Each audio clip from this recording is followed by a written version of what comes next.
Hello नमस्कार प्रिय मित्रांनो, अनोखी लाईफमध्ये तुमचं मनापासून खूप खूप. तो म्हणसाल सर काय मजा करता, सदाच मनापासून स्वागत आहे असं म्हणता. म्हणजे फॉर्मॅलिटी करू नका असं म्हणसाल, तरी पण माझं काम आहे, तुमचं खरंच स्वागत आहे. तर काल 24 सप्टेंबर 2023 रोजी UPSCचा शेवटचा पेपर झाला, म्हणजे ऑप्शनल पेपर. तुम्ही पाहिलाच असाल त्याच्यामध्ये. तर त्याच्यामध्ये आपला मराठी साहित्याचा पण पेपर झाला. तर आज आपण पेपर 1चं डिस्कशन करूया. तो ऑलरेडी तुम्ही टेलिग्रामवरही पाहिलाच असाल. आपल्या अनोखी लाईव्ह टेलिग्रामवर तुम्ही कालच मी तुम्हाला सेंड केला होता. ठीक आहे. तर जर नाही पाहिलं तर तुमची याची PDF तुम्हाला तिथं पण पाहायला मिळेल आणि इतर बी गोष्टी पाहायला मिळतील पहा. म्हणजे मराठी साहित्याबद्दल, इथिक्स किंवा निबंधाबद्दल बी सुद्धा तुम्हाला तिथं मिळेल किंवा याच आपल्या या चॅनलवर इतर माहिती जसं की PYQ लेक्चर वगैरे मराठी साहित्याबद्दल, इथिक्स वगैरे ते सगळं माहिती तुम्हाला मिळू शकतं जर तुम्ही जर पाहिजे असेल तर. ओके. तर बाकीच्या गोष्टी सोडून देऊ. तर आता आपण काय करतोय, मराठी साहित्याचा पेपर पहिला याचं थोडक्यात चर्चा करूया. आता याच्यामध्ये काय की तुम्हाला तर जनरल माहिती असेलच पहा, की जसं की 250 मार्काला पेपर असतो, 3 तासाचा वेळ असतो. ओके, हे पण माहिती असेल. परंतु जे नवीन आहेत त्यांना हे जरूर माहिती असलं पाहिजे. त्याच्यानंतर 8 प्रश्न असतात, 2 भागामध्ये त्याची विभागणी असते. एकूण 8 पैकी तुम्हाला 5 सोडवायचे असतात. पहिला आणि 5वा अनिवार्य असतो आणि बाकीचे उर्वरित प्रश्नापैकी 3 प्रश्न सोडवत असताना तर किमान एक तरी प्रश्न म्हणजे या दोन्ही भागातून तुम्हाला सोडवायचा आहे. म्हणजे अशा प्रकारे तुम्ही एक सोडून एक ऑप्शनमध्ये करून 5 सोडू शकता. पण ते तुम्हाला पाहिल्यानंतर कळेल, असं ते बोलल्यानंतर कळणार नाही. ठीक आहे. तर त्यांनी पुढं काय म्हणतात पहा, प्रश्नासर गुण दिलेले आहेत. मराठीतच उत्तर लिहावे, आपण थोडी दुसरीमध्ये लिहिणार आहोत. त्याच्यानंतर शब्दाची मर्यादा आहे, जिथं उल्लेखले पहिल्या आणि 5व्याला उल्लेखलेली असते तर त्याचं पालन करायचं. त्याच्यानंतर प्रश्न सोडवण्याचे प्रयत्न अनुक्रमानेच गृहीत धरले जातील. हे पण तुम्ही जरूर लक्षात ठेवा. पेपर सोडवत असताना अनुक्रमाने सोडवाच. एखाद्या प्रश्नाचा अंश जरी सोडवलेला असेल तरी तो खोडलेला नसेल, तो गृहीत धरला जाईल. सपोज तुम्ही काहीतरी लिहिलात आणि तुम्ही खोलला नाहीत तर ते गृहीत धरला जातो. तर हे जरूर लक्षात ठेवा. नाहीतरी म्हणसाल की सर मी तिथं पुन्हा वापस लिहिलेलं होतं आणि मला मार्क नाही दिला, तर हे असं बिलकुल चालणार नाही.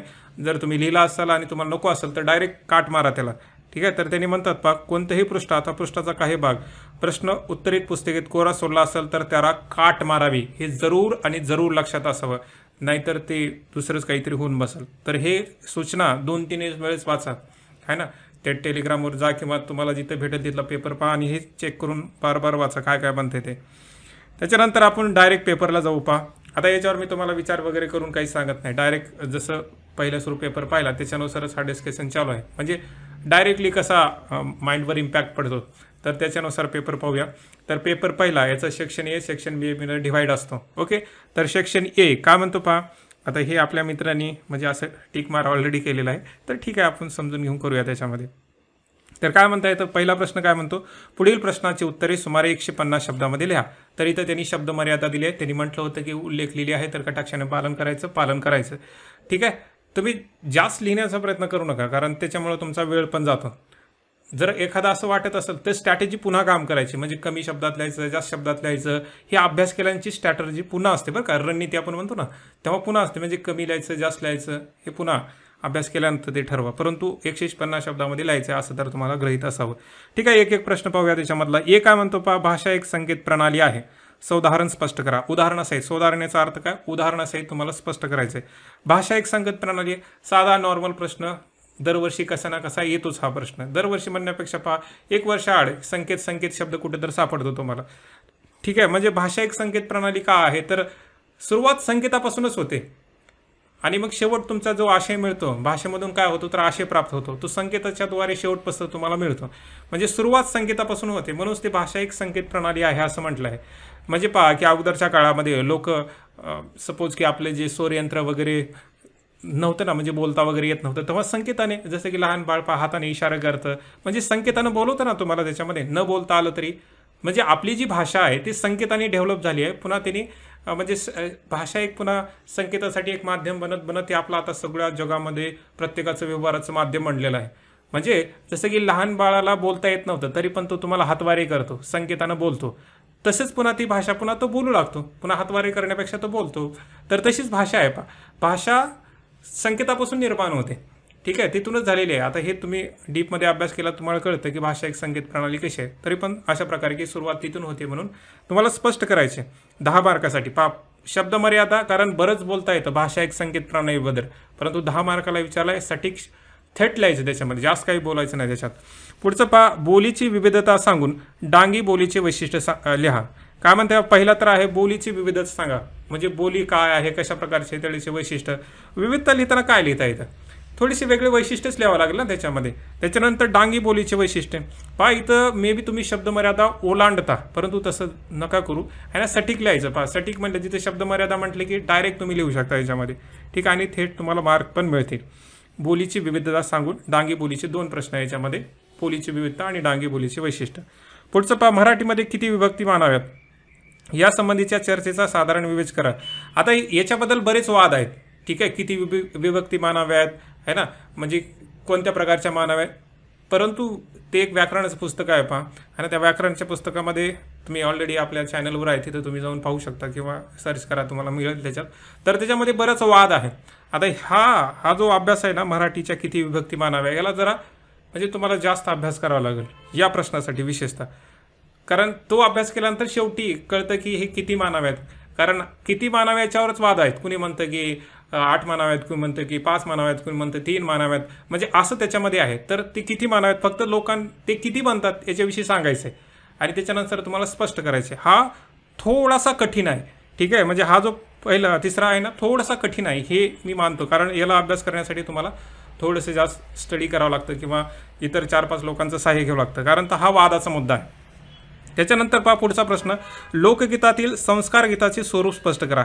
याच्यामध्ये काही वेगळं नाही बरं का, म्हणजे तुम्हाला वाटेल की हा संस्कार गीताचा वेगळं काय भाग आहे. म्हणजे तुम्ही जर हे प्रभाकर मांडे वगैरे किंवा विद्यापीठाचे बरेच पुस्तक वाचलं असाल तर तिथं लोकगीतामध्ये संस्कार कुठं तुम्हाला असं ठळकपणे भेटणार नाही की संस्कार गीताचे म्हणजे स्वरूप स्पष्ट करा.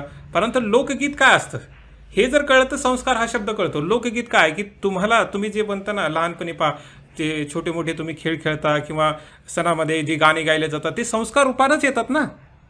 संस्कार गीताचे स्वरूप, लोकगीताचे स्वरूप स्पष्ट करा. हा म्हणजे जर कधी कधी जर कन्फ्यूज होत असताल ना की संस्कार गीत काय आहे नेमकं, तर तो संस्कार गीत शब्द बाजूला काढा आणि पुढचं वाचा, लोकगीतातील स्वरूप स्पष्ट करा. तेच उत्तर लिहायचं आहे. फक्त संस्कार गीतानं मे बी तुम्ही कन्फ्यूज होता, कारण लोकगीताची संकल्पनेमध्ये संस्कार येतातच, ठीक आहे. कारण लोकगीत काय तुम्ही आज निर्माण नाही केलं, ते कितीतरी वर्षापूर्वी निर्माण झालेलं आहे, तुम्हाला माहीत पण नाही, कारण त्याचा करताच नसतो कधी, म्हणजे तुम्ही अभ्यास केल्यावरच कळतं. तर ह्याचं स्वरूप स्पष्ट करा. खूप साधा सिंपल आहे, परंतु संस्कार गीतामुळे मे बी तुम्ही कन्फ्यूज होऊ शकता. पुढचं पहा, भाषिक भंडार आणि लघुशस्त्र या संकल्पना स्पष्ट करा.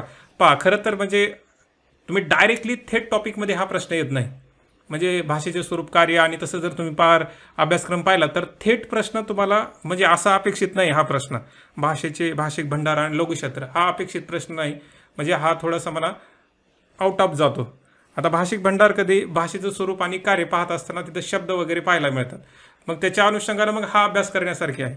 तर लघुशस्त्र म्हटलं तर तुम्हाला आणखी मध्ये जाऊन अभ्यास करावा लागतं. म्हणजे असं समजा की हा थोडासा एक बाउन्सर आहे, ठीक आहे, कळतं ना मी काय म्हणतो. हा एक बाउन्सर आहे जो UPSC करतेच, कुठल्या ना कुठल्या प्रश्नामध्ये करते. हा विचारा नाही पाहिजे होता त्यांनी, म्हणजे असं आपण म्हणू शकत नाही.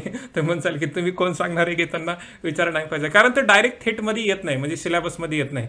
इनडायरेक्ट तर काही पण येतं पहा, मराठी साहित्य आहे त्याच्यामध्ये, ओके. तरी पण हा म्हणजे मे बी अवघड जाणारा प्रश्न आहे याच्यामध्ये, मे बी काय जातोच त्याच्यात.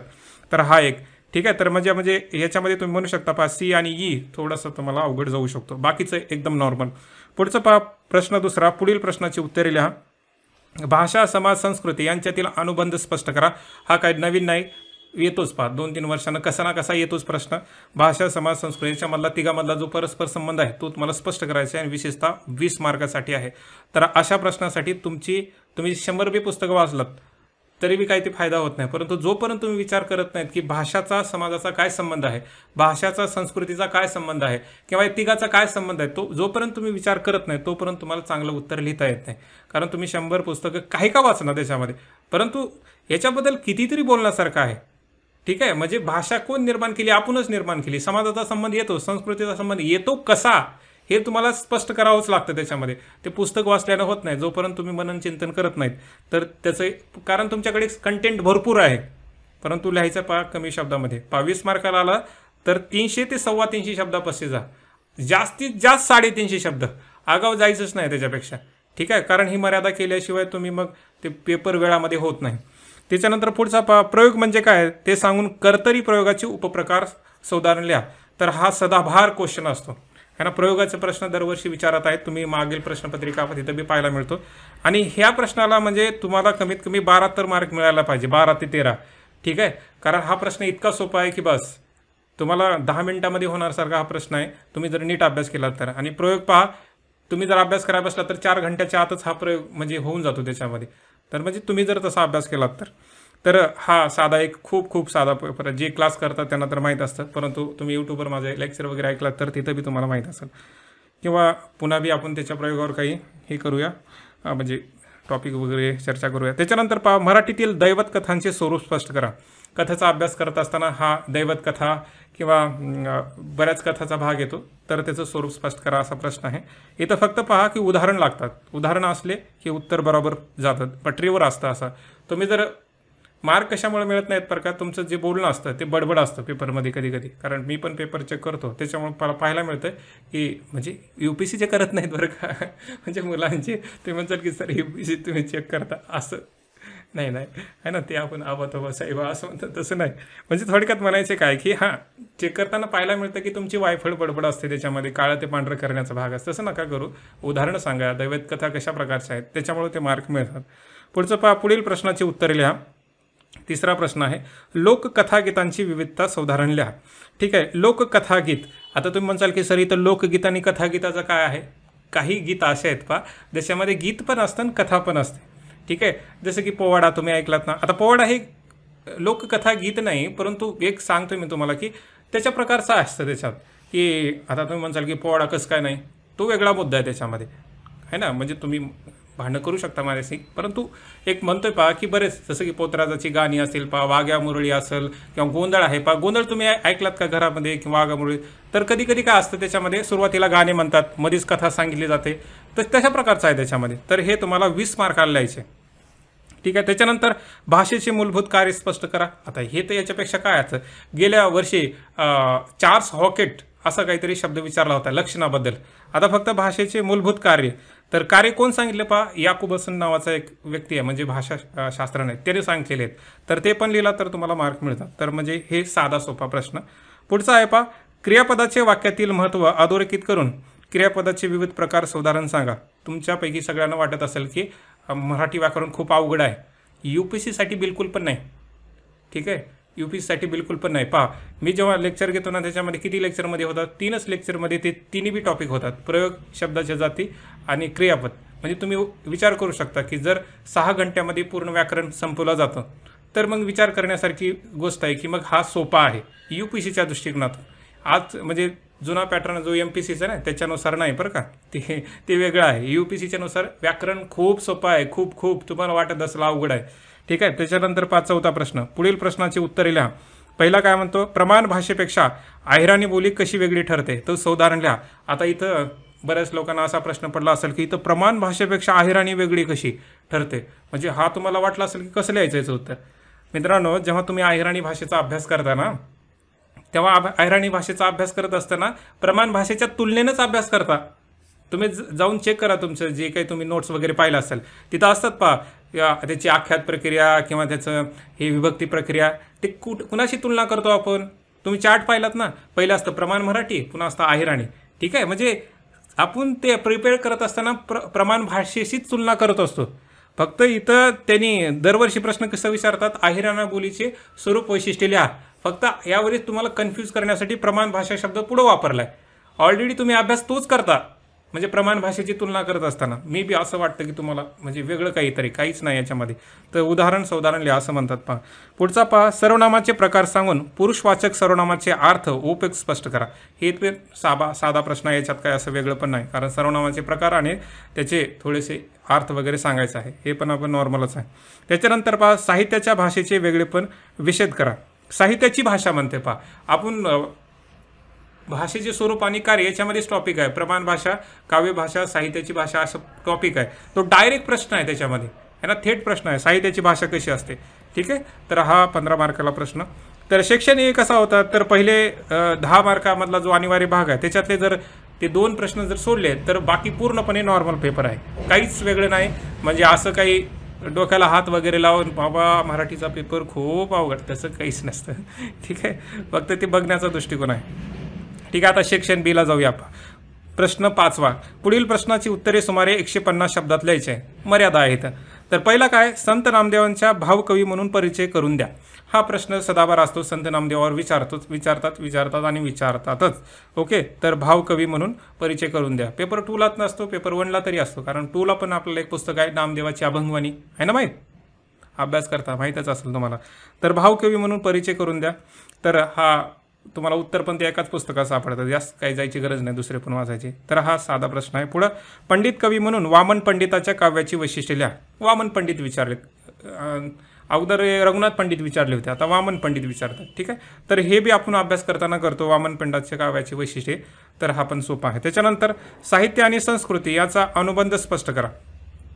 साहित्य समीक्षामध्ये शेवट आहे साहित्य संस्कृती आणि समाज हा तुम्हाला टॉपिक आहे. तर त्याच्यामधला हा प्रश्न आहे, तो पण म्हणजे असं समजू शकता की हा अपेक्षित प्रश्न आहे. ओके, येतो त्याच्यामध्ये. साहित्य आणि संस्कृतीचा संबंध सांगायचा आहे. साहित्य आणि संस्कृती कसं असतं, ठीक आहे.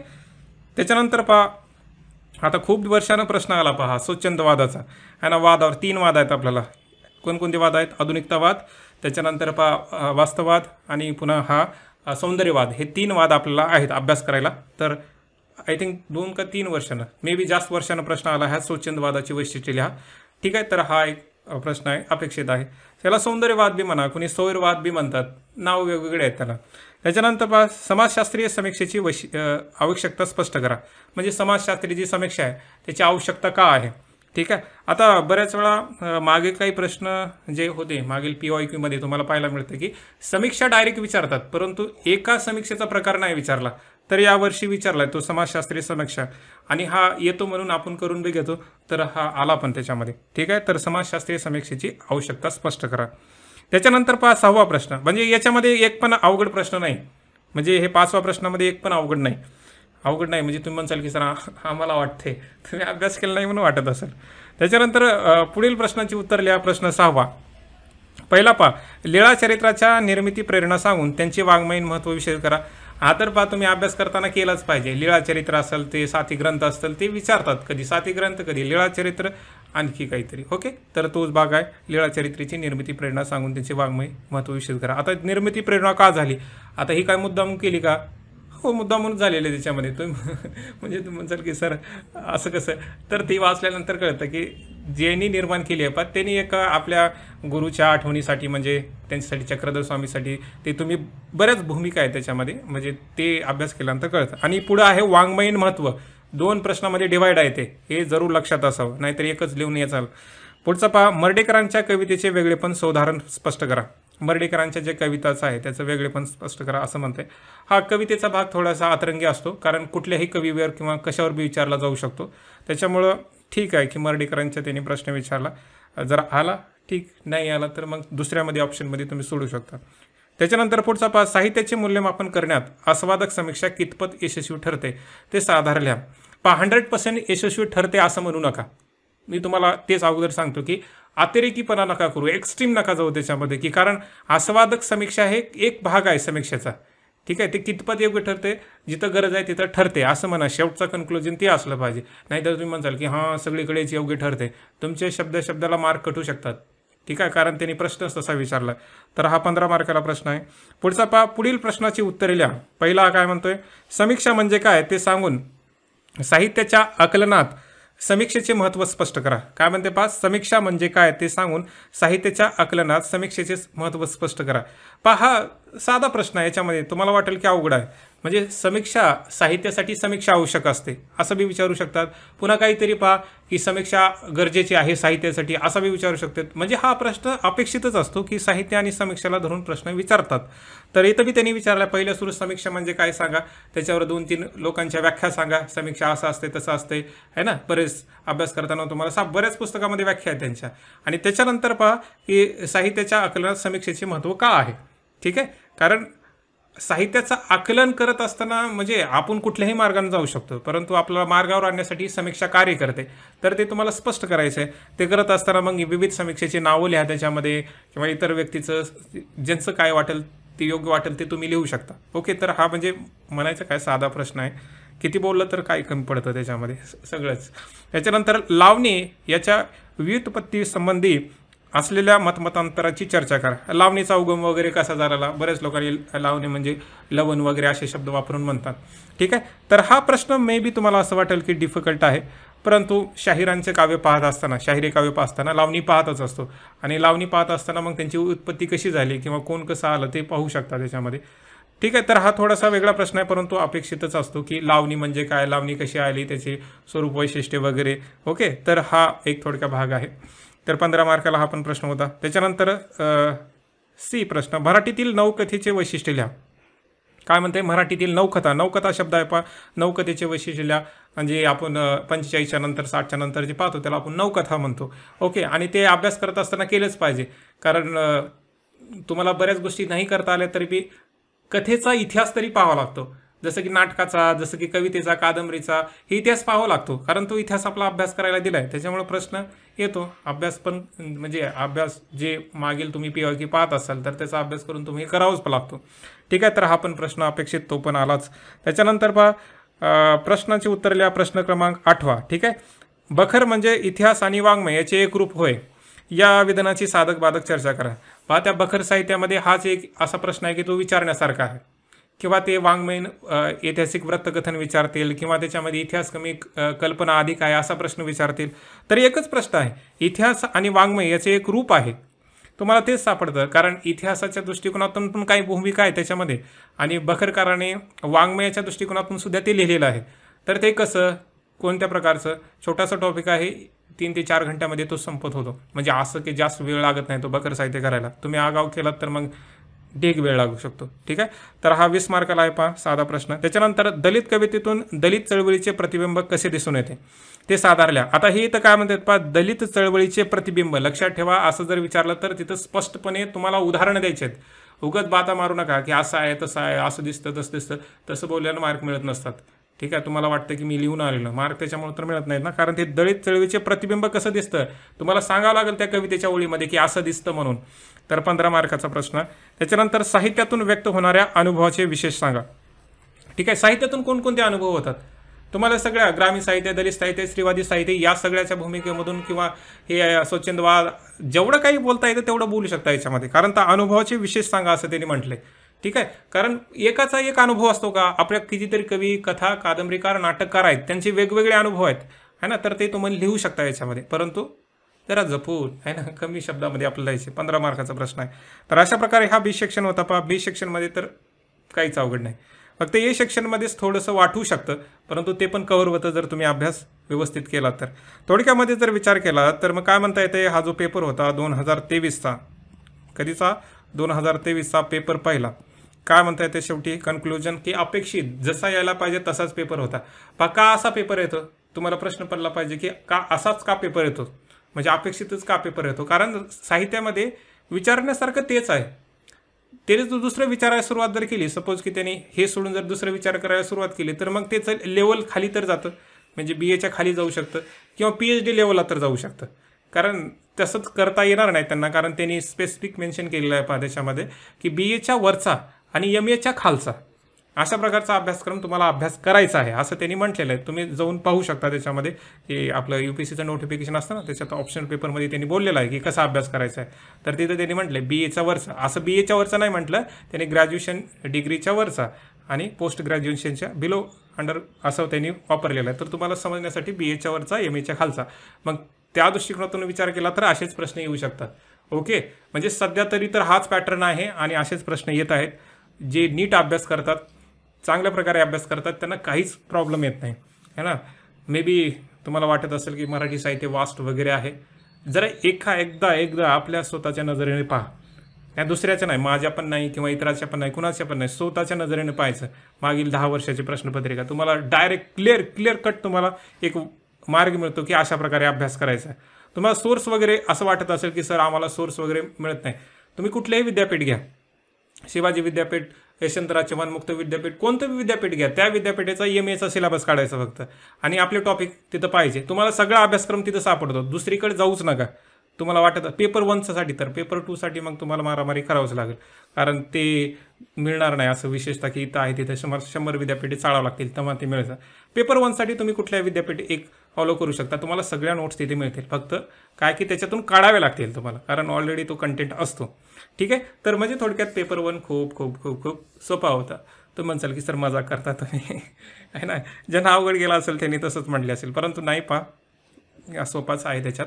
ठीक आहे. तर काही दिवसांना मग पेपर 2चा आपण किंवा येणारच सपोज लवकर झालं तर लवकर करूया, पेपर 2चं डिस्कशन करूया.